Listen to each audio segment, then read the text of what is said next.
Oh, Madame Jocelyne, j'imagine que la coiffure ça va, on va pouvoir commencer. Oui, c'est bon, allez, on n'a pas le temps pour ça aujourd'hui, docteur, c'est nul. Comment ça, on n'a pas le temps pour ça aujourd'hui? Depuis quand les personnes qui tiennent la caméra donnent son avis? Bah, les gens veulent savoir ce que Topic a pensé de Voltron, donc pas d'intro aujourd'hui. Pas d'intro. Pas d'intro. Bon bah écoutez, j'imagine qu'on est bon pour lancer le générique, tant pis.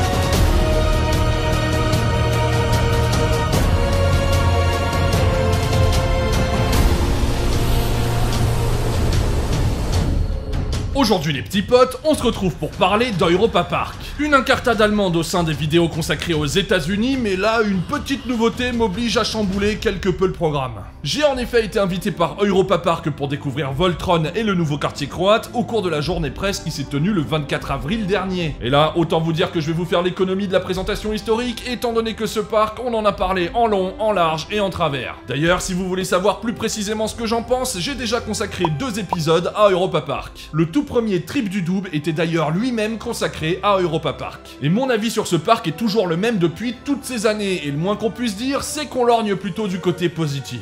Bref, je sens qu'il y en a qui trépignent déjà d'impatience à l'idée de découvrir mon avis sur Voltron, alors je ne fais pas durer le suspense plus longtemps et je vous laisse tout de suite avec ce que j'ai filmé et ce que j'ai monté. 12 ans jour pour jour que je n'étais pas retourné à Europa Park, et ce quand bien même il s'agit d'un parc que j'apprécie tout à fait. Et ce qui aura provoqué mon retour, c'est un rendez-vous qu'il était absolument impensable de manquer. De ces rendez-vous qui marqueront forcément la mémoire de tout passionné de parc d'attractions qui se respecte. À savoir la journée presse organisée pour la présentation de la nouvelle grosse bébête de Tonton Mac, j'ai nommé Voltron.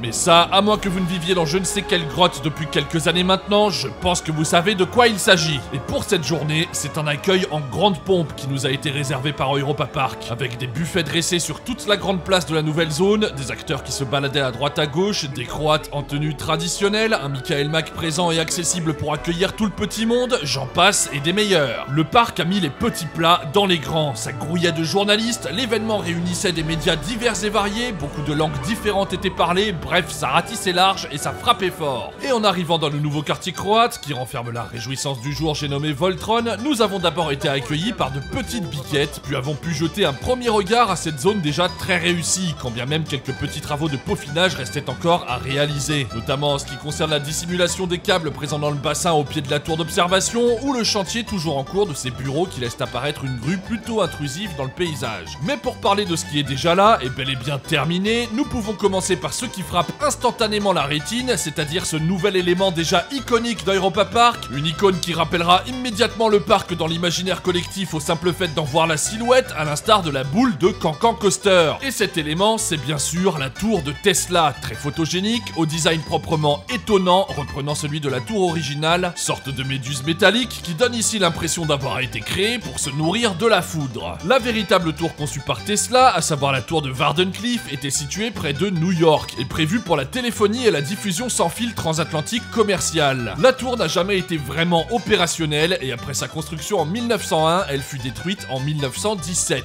Mais revenons-en au quartier croate si vous le voulez bien. Prévu pour être l'une des 3 prochaines extensions du parc avec la Pologne et la Roumanie, le choix de la Croatie est d'autant plus romantique que Michael Mack, associé gérant d'Europa Park, a avoué avoir lancé le développement de ce quartier et de sa nouvelle montagne russe emblématique par amour pour sa femme, Myriam Mack, qui se trouve être de nationalité croate. Et quand un homme fait construire un grand 8 pour vous, est-il possible de douter de son amour? Je vous le demande. Bien. Vous connaissez ma femme? Oui, chef. Elle est belle, hein? Oui, chef. Non, plus sérieusement, le quartier jouit de ce qu'il manque parfois un petit peu dans ce parc, c'est-à-dire d'espace. L'ensemble n'est pas surchargé, il est même plutôt aéré, et tout se marie avec cohérence, sans faute de goût, quand bien même je conserverai toujours une petite réserve concernant le fond des bassins peints en bleu. En plus de la tour de Tesla, nous avons droit à une tour panoramique pour pouvoir observer la place située devant l'entrée de Voltron, ou alors l'enchevêtrement de rails de ce coaster particulièrement tortueux qui se dresse dans notre dos. Une tour d'observation enlacée par ce qui est probablement l'enchaînement le plus intense du parcours qui arrive à la fin du tracé, dont nous parlerons plus en détail après. De même, un clocher avoisine les mid-breaks du ride et permet de donner du relief et de la perspective à cette zone qu'on prend plaisir à arpenter. En ce qui concerne l'intégration du coaster, un travail minutieux a été effectué pour que l'aspect organique du tout imprègne la zone. La végétation se mêlant très naturellement aux rochers disposés le long des supports de Voltron. Et l'emploi d'arbres centenaires aide vraiment à se projeter plus rapidement dans cette Croatie fantasmée aux allées intimistes et étroites qui amènent une atmosphère feutrée dénotant avec la grande place très animée située au cœur du quartier. Mais avant de pouvoir découvrir ce que Voltron a dans le ventre, conférence de presse oblige, nous aurons eu droit à une cérémonie à laquelle auront participé toutes les grandes pompes de chez Mack, ainsi que les différents chefs de file ayant contribué à la création de Voltron. Une cérémonie au cours de laquelle nous n'aurons pas forcément appris grand chose, plutôt à destination de la presse généraliste, mais qui aura tout de même été intéressante à suivre. On sentait que s'achevait enfin un travail de longue haleine, que les différents acteurs de la conception de cette nouveauté étaient fiers et heureux de pouvoir enfin nous livrer leur bébé, et un accouchement quel qu'il soit, c'est toujours un moment très chargé en émotions. Bon, on n'aura pas échappé aux quelques maqueries attendues venant de la plus célèbre des familles allemandes parconautiques, qui troquent d'une phrase à l'autre leur costume de docteur en ingénierie mécanique ou de bachelor de l'IBM pour celui de vendeur de tapis, notamment quand il s'agit de nous parler de la voiture Rimac Nevera également présentée pendant cet événement, ou encore quand Michael Mack se transforme en présentateur de téléachat en se lançant dans un long monologue pour nous vendre le livre de recettes de cuisine qu'a écrit sa femme.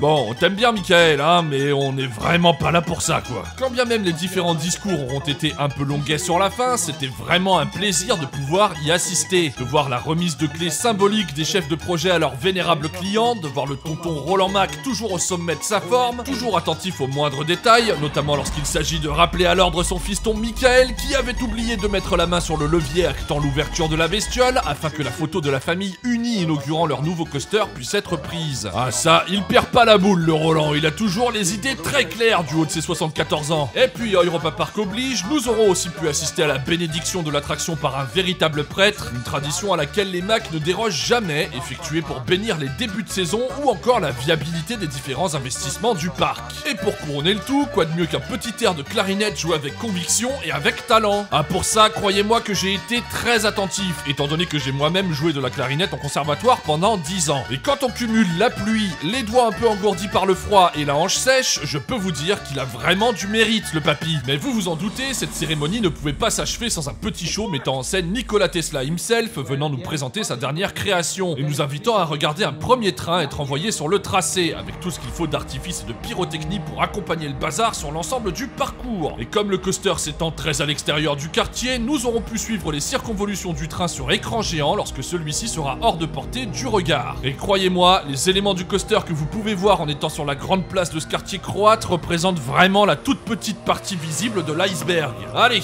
la cérémonie se termine et nous obtenons avec cette clôture le feu vert pour enfin aller poser nos fesses sur la bestiole. Et là, je peux vous garantir que l'on trépigne très franchement d'impatience. D'ailleurs, c'est un peu à ça qu'on a pu reconnaître les passionnés des journalistes, étant donné que la grande majorité des journalistes se sont rués sur les buffets, tandis que les passionnés se sont rués sur la file d'attente de l'attraction. Et ça, c'était assez drôle à voir. Bref, passons donc à l'entrée de l'attraction, qui nous fait traverser un premier couloir qui débouchera sur la file extérieure. Une file dans laquelle sont disposés quelques éléments thématiques, notamment ces espèces de réacteurs dans lesquels sont envoyés de l'eau sous haute pression, et que nous traversons sans pour autant être arrosés. Une file pavée, déjà végétalisée, avec notamment un petit élément qui m'aura fait sursauter la première fois que je l'aurais entendu, et que je ne vous spoilerai pas dans cette vidéo. Bah oui, y a pas de raison que je sois le seul à avoir sursauté, hein. La file extérieure donne une vue dégagée sur les freins de fin de parcours de la bécane, mais surtout une superbe vue sur le launch incliné ouvrant le bal de Voltron, propulsant le train au-dessus de la tour avant qu'il ne retombe en dessous. Et là, faut quand même avouer que ce point de vue a sacrément de la gueule. Une fois à l'intérieur, nous découvrons dans un premier temps le bureau de Tesla, dans lequel une radio fonctionne perpétuellement, permettant ainsi d'épaissir une ambiance qui s'avère de plus en plus lourde à mesure que nous progressons dans la file. Et au détour du bureau de Tesla, étroit et resserré, nous découvrons avec étonnement une salle immense et très animée qui s'avérera être une véritable expérience sensorielle, et qui fera très franchement monter la pression d'un cran tant le son, la lumière et les effets jouent ici un rôle prépondérant dans la dramaturgie de l'attraction. Et quand bien même la file est disposée en parc à bœuf, nous oublierons totalement ce détail dans la dimension de la salle ainsi que la dynamique de l'ensemble activeront nos sens sans jamais que notre attention ne retombe. Que ce soit la taille de ce bâtiment, immense mais pourtant très habillé, très fourni et animé, que ce soit le travail sur l'éclairage, les écrans qui s'ouvrent et se referment grâce à un système de volets mécaniques pour mettre en scène le lancement et le retour des trains, la scénographie entière qui réagit au départ de chacun des trains, synchronisant les écrans et les volets à des arcs électriques formés au plafond pour annoncer le départ d'un train dans le ciel du quartier croate, l'animatronique de Tesla très réussi faisant office de pièce centrale, tout est fourmillant de détails et tout est presque éreintant tant les curseurs sensoriels sont poussés à fond. Mais pour ma part, je trouve ça vraiment très réussi, pas encore au niveau de Disney ou d'Universal, mais on commence gentiment à côtoyer ces sphères-là. On aura également droit à des clins d'œil de partout, notamment sur ce tableau de formule présent à côté du bureau de Tesla, ou encore sur ces écrans donnant à voir les grands patrons de Mac à bord d'un train formé grâce aux différents courants électriques. Bon, toujours avec ce petit côté mégalo évidemment, mais franchement je trouve ça amusant. Pour ce qui est de l'accès à l'attraction, juste avant d'arriver en gare, on vous donnera une carte à conserver sur vous, qui vous servira à fermer le casier que vous aurez choisi pour y déposer vos affaires. Une fois que vous vous serez délesté de vos effets personnels, vous emprunterez des escaliers qui vous mèneront vers la station. Ici, pas de possibilité de choisir votre place, question de débit oblige, vous irez donc précisément sur la rangée que l'opérateur vous aura attribuée. D'ailleurs, pas de portillon pour accéder au train ici, et pour aider au débit, l'attraction possède une station à défilement continu, ce qui veut dire que les trains ne s'y arrêtent pas, sauf problème opérationnel imposant un arrêt. Exactement à l'image de Rocket à Universal Studios Florida. Allez, on s'installe dans ces sièges qui sont les mêmes que ceux de Ride to Happiness, donc qui possèdent une assise tout à fait confortable, et nous nous apprêtons à partir à la rencontre du tout premier Striker Coaster pondu par Mack Rides. En ce qui concerne l'agencement des trains, il s'agit ici d'une disposition semi-wing, à savoir que sur les rangées de 4 places du coaster, les 2 places centrales possèdent un plancher et sont au-dessus du rail, et les 2 places aux extrémités sont au-dessus du vide et ne possèdent quant à elles pas de plancher. Une fois le train dispatché, je ne vous dirai rien de ce qui se passe avant le launch. De toute façon, vous trouverez désormais des on-ride un peu partout sur internet si vous voulez vous spoiler le truc.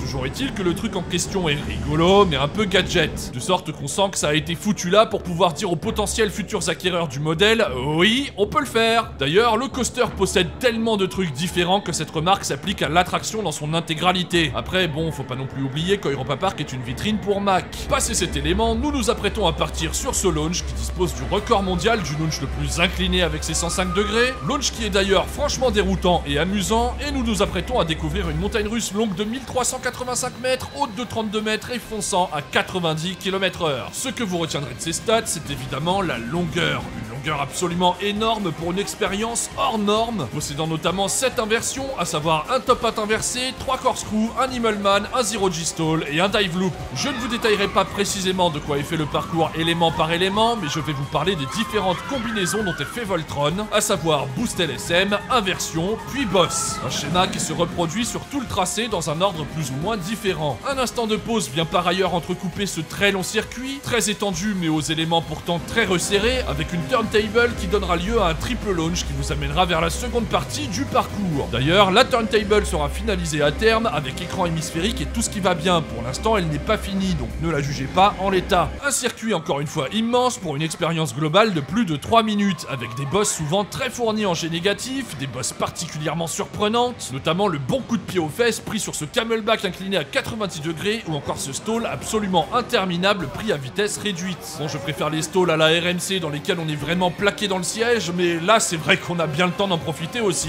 Comme je pouvais le dire pour une autre attraction Mac apparue récemment, à savoir Ride to Happiness, tous les potards ont été ici poussés à fond. C'est vraiment l'attraction la plus tout de tout qu'ait pondu le constructeur allemand. C'est vraiment l'attraction de tous les superlatifs. Le coaster est particulièrement intense, les enchaînements se font très rapidement et la machine dénote vraiment avec ce qu'on peut trouver dans le reste du parc.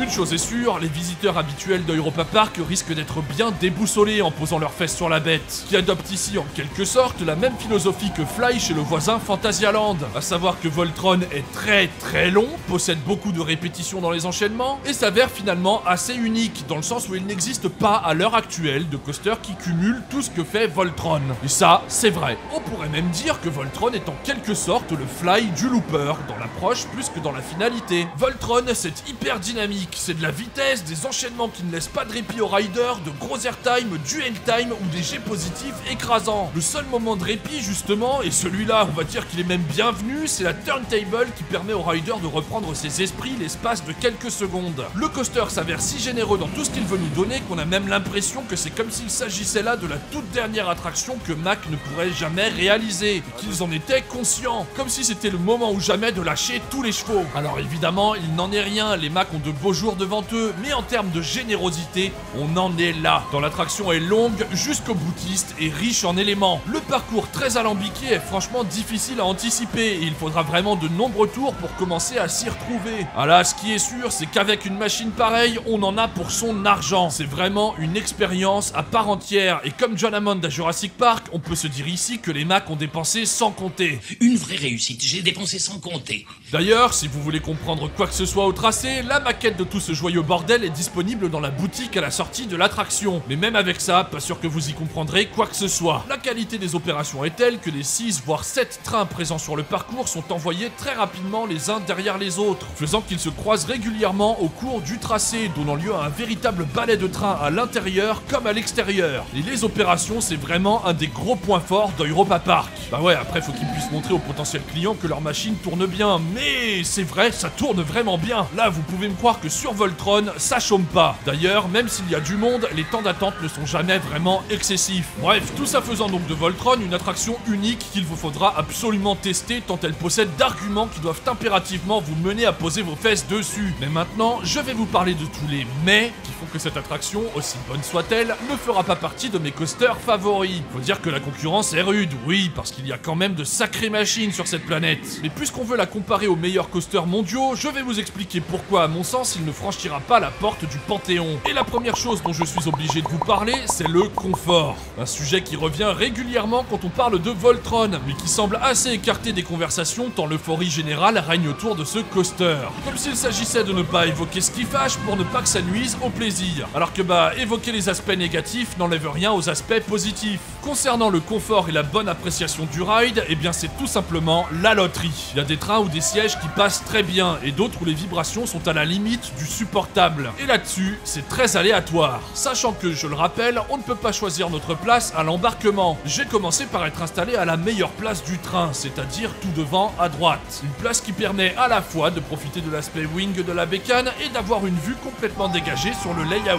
Là, aucun problème, quelques légères vibrations certes, mais rien de bien méchant. Mais sur les 6 tours que j'ai fait de la bête, le premier s'est donc avéré être le meilleur. 3 tours ont ensuite été chargés en vibration, quand bien même ça restait de l'ordre du supportable, mais forcément, le plaisir en a pris un coup. Les 2 tours ont été vraiment très désagréables, si vibrants que j'étais à 2 doigts du mal de tête. Des vibrations telles que c'était à se demander si le tracé n'était pas bardé de nids de poules. Et sachez que j'étais systématiquement placé à un endroit différent du train. Et je ne vois pas comment on peut considérer qu'un coaster est un chef-d'œuvre ou une machine de classe mondiale quand un problème aussi fondamental que le confort se pose. On peut accepter que des wooden comme The Voyage soient rudes, d'autant que cette machine va gentiment sur ses 20 ans. Mais c'est tout de suite beaucoup moins acceptable pour un Grand 8 tout neuf censé être le fleuron de la technologie d'un constructeur mondialement réputé. Ça ne devrait pas être la loterie pour apprécier le ride. Un top mondial, ça se ride où que ce soit dans le train et à n'importe quelle place. On ne souffrira jamais d'inconfort où qu'on soit installé et on appréciera le ride de la même façon partout. Ici, force est de constater que ce n'est pas le cas. Et pourtant, le parc m'a bien confirmé que des stabilisateurs ont été installés sur tous les trains. Néanmoins, les réglages de ces stabilisateurs ainsi que des roues ne sont pas les mêmes partout. Et le tout est encore en rodage. Toujours est-il que l'enthousiasme n'était plus forcément au rendez-vous à chaque fois que j'allais embarquer. Tant je me demandais si j'allais retomber sur un bon ou un mauvais tour. Et quand c'est un mauvais tour, ça dure 3 minutes. 3 minutes pendant lesquelles vous n'allez vraiment pas apprécier votre moment. Je vous conseillerais même de prendre votre boîte de Doliprane pour ne pas gâcher votre journée si le coaster venait à vous coller une migraine. Autre sujet, plus subjectif ce coup-ci, Voltron possède les défauts de ses qualités. Car certes, le parcours est très long. D'ailleurs, si j'ai insisté sur sa longueur dans la rubrique des points positifs, ce n'est pas tout à fait innocent. Car plus encore que très long, le parcours est à mon sens trop long. Et tous les défauts que j'avais pu trouver sur Fly, dans lequel je discerne une approche similaire, je les retrouve sur Voltron, qui ne sait pas vraiment s'arrêter à temps. En ce qui me concerne, j'aurais retiré toute la partie après les mid-break, qui jouxte la tour, qui nous emmène qui plus est sur la partie la plus intense du parcours, avec ses 2 corkscrews et son enchaînement très chargé en jet positif.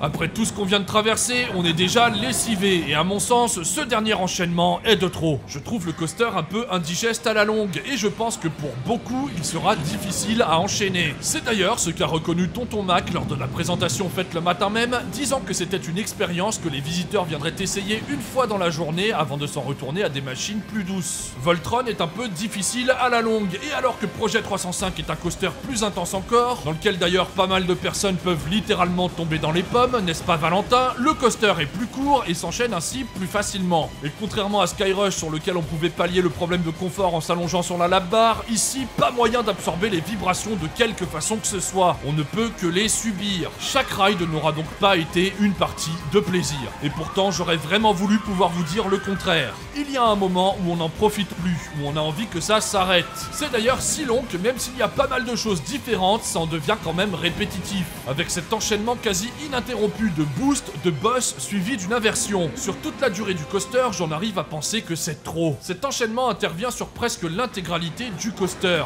Et quand bien même c'est effectivement amusant, c'est comme la mousse au chocolat de mamie. Si t'en prends un bol au dessert, ce sera très bon. Mais si tu bouffes tout le saladier, ça va te rester sur le bide. Je pense aussi qu'il faut arrêter avec les trains Wing, qui présentent souvent des problèmes d'équilibre. Car aucun constructeur n'a réussi à remédier aux soucis de vibration qu'ils génèrent. Celui qui s'en sort le mieux est clairement BM, mais aucun autre n'est parvenu à rendre une copie convenable avec cet agencement. Ou alors peut-être Intamin avec Flying Aces, mais on ne va pas remuer le couteau dans la plaie, hein. Des trains type Infinity Gerstlauer auraient probablement été plus pertinents, car après avoir fait Carraro le lendemain, je peux vous dire que la différence de confort est flagrante. Pourtant, Carraro s'apprête à fêter ses 11 ans. C'est simple, quand on tombe sur un bon ride de Voltron, c'est vraiment un très bon coaster européen. Mais quand on tombe sur les plus mauvais rides, on dirait un Gerstlauer vieux de 15 ans qui a du mal à traverser les années. Et pour une nouveauté, avouons quand même que ça peut laisser dubitatif. On se dit néanmoins que les problèmes de confort seront certainement revus par la suite, et là, c'est une nécessité. En l'état, ma note de 4 sur 5 prend en compte le ride dans son plein potentiel, à la meilleure place. Et là où les points se perdent, c'est dans la répétitivité et dans l'excédent de ride dans la dernière partie. Autrement, foncez-y, ce n'est pas parce que j'ai même mes réserves qui me sont propres que vous ne trouverez pas le coaster absolument génial de votre côté. Et d'ailleurs, c'est tant mieux si vous le trouvez absolument génial. Et alors, puisque je vous ai dit au début de ce trip report que ça fait 12 ans que je n'avais pas foutu les pieds à Europa Park, va falloir que je rattrape,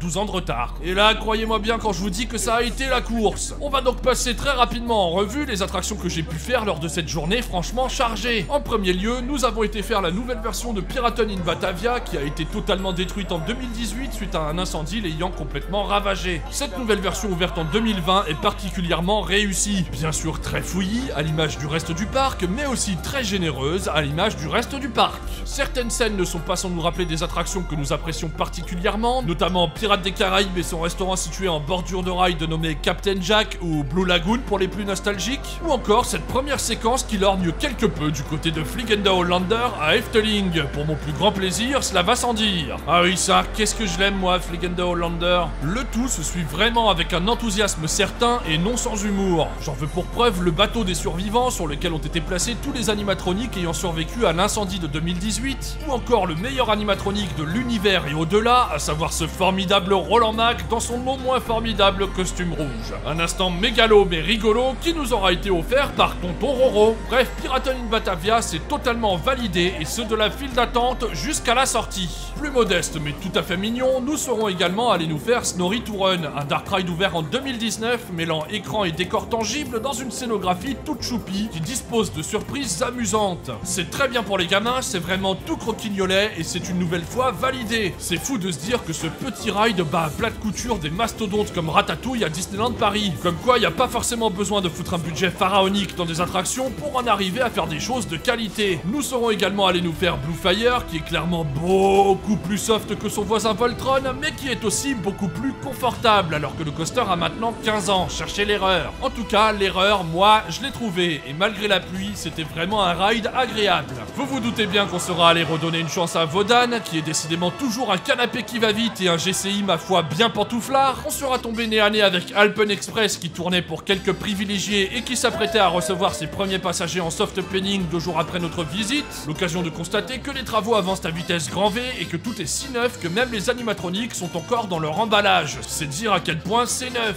On aura posé nos fesses sur Arthur, qui est un très chouette coaster familial fourmillant de détails, avec la séquence Snoop Dogg qui m'aura fait taper une énorme barre de rire, et j'aurais crédité le dernier crédit que je devais rider ce jour-là, à savoir BA Express qui s'intègre dans un très joli quartier dédié à l'Irlande. Je n'aurai pas grand chose à vous dire concernant Cancan Coaster, étant donné qu'ici, j'ai eu le droit à la low cost expérience, c'est-à-dire avec la lumière allumée et sans musique à l'intérieur du dôme. Autant dire que je ne me permettrai pas de juger le ride dans ces conditions. Dernière attraction que j'ai eu le temps de rattraper, le Voletarium, un très chouette flying theater avec une immersion impeccable. Une musique géniale, des mouvements fluides, des odeurs diffusées qui ne sont pas seulement les paix de vos voisins, et une projection d'une qualité irréprochable. Bref, une attraction que je recommande chaudement. Et suite à ce petit marathon, nous aurons pu revenir sur Voltron, où j'aurais pu m'octroyer 3 tours plus ou moins agréables, toujours entachés de quelques vibrations qui nuisent clairement à l'expérience. Je n'aurais donc jamais retrouvé ce premier tour très sympa que j'avais pu faire lors de mon premier ride. En l'état, même si certains rides de la bécane peuvent être très bien, on ne côtoie pas les meilleurs. Et il manque encore ce petit quelque chose pour vraiment rentrer dans la cour des grands. J'ai alors profité de la soirée pour me poser un peu, voir le coaster tourner de nuit, avec les éclairages qu'ils mettent véritablement en valeur, et qui donnent beaucoup de cachet à ce quartier croate. Ça, vraiment, de nuit, on ne peut pas nier que tout ce bazar a quand même sacrément de la gueule. Et c'est ainsi que s'est clôturée cette excellente journée à Europa Park.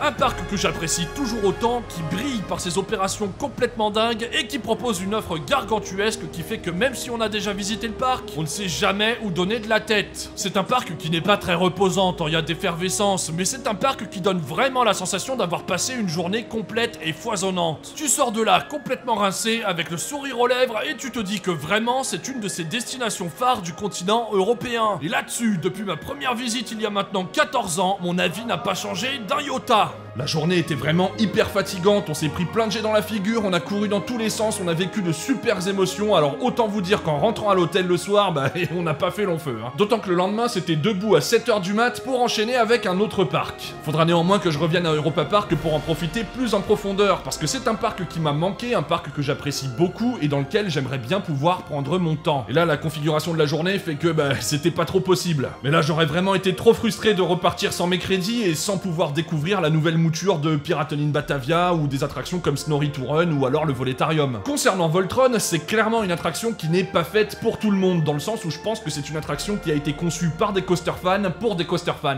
C'est une attraction qui s'inscrit dans une espèce de crise existentielle de Mack, un constructeur qu'on a souvent décrié pour ses machines trop soft et qui depuis quelques années se mettent à nous pondre des machines qui arrachent vraiment la gueule. À ces derniers temps, ils font même des machines qu'on pourrait considérer comme déraisonnables. Moi qui pensais qu'un coaster comme Ride to Happiness à Plopsaland était un accident de parcours en termes d'intensité, eh bien manifestement il n'en est rien, c'est totalement assumé, comme en atteste un coaster comme Voltron qui est vraiment extrêmement intense. Ah là c'est clair que c'est totalement voulu, il n'est même pas question d'accident de parcours. Et le pire c'est que ce coaster jusqu'au boutiste est vraiment extrêmement long, il fait 200 mètres de plus que Smiler qui comporte déjà 14 inversions et qui dans sa composition comporte en fait 2 coasters en un. Et Voltron c'est encore plus long que ça. Non vraiment ils ont complètement craqué, et pour le coup on ne pourra plus dire qu'il n'y a pas de machine qui arrache à Europa Park. Voltron est une machine qui en laissera pas mal sur le carreau, mais c'est aussi une machine qui fait franchir un nouveau cap au parc, aussi bien en termes d'attraction qu'en termes de savoir-faire concernant l'élaboration thématique de leur ride. La file, notamment à l'intérieur du bâtiment, est vraiment très bien foutue et est presque une attraction à part entière.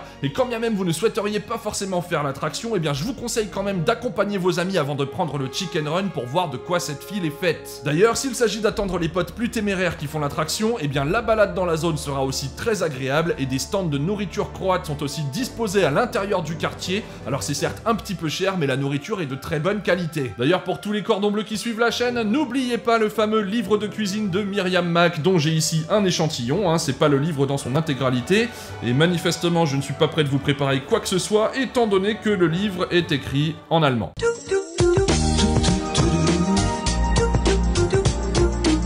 Je sais pas s'il y a une version traduite, mais là pour l'instant ça va pas être évident de vous préparer quoi que ce soit. Je remercie très vivement les équipes d'Europa Park qui ont abattu un travail titanesque et salue bien bas l'équipe social media qui nous a accueillis comme des rois et nous a fait nous sentir comme à la maison. L'organisation de cette journée était vraiment impeccable, on sent que ça a bossé très fort pour préparer cet event et c'était absolument nickel, alors je vous remercie très chaleureusement. Il est temps pour moi de clôturer cet épisode consacré à Europa Park, j'espère évidemment qu'il vous a plu. Si vous découvrez cette chaîne avec cette vidéo et qu'elle vous a plu, eh bien n'hésitez pas à vous abonner et pour tout le monde, n'hésitez pas à commenter la vidéo, à la liker, à la partager, ça m'aidera beaucoup et ça me fera grandement plaisir. Dans la prochaine vidéo, les petits potes, nous resterons encore un peu en Allemagne et nous parlerons d'un parc qu'il vous faudra absolument découvrir si ce n'est pas déjà fait, à savoir Tripsdrill. Puis nous repartirons aux États-Unis et plus précisément en Pennsylvanie pour parler de Waldemir et de son formidable wooden j'ai nommé Raving Flyer 2. Et jusque là les petits potes, et bien comme d'habitude, portez-vous bien et ridez bien. Allez, ciao!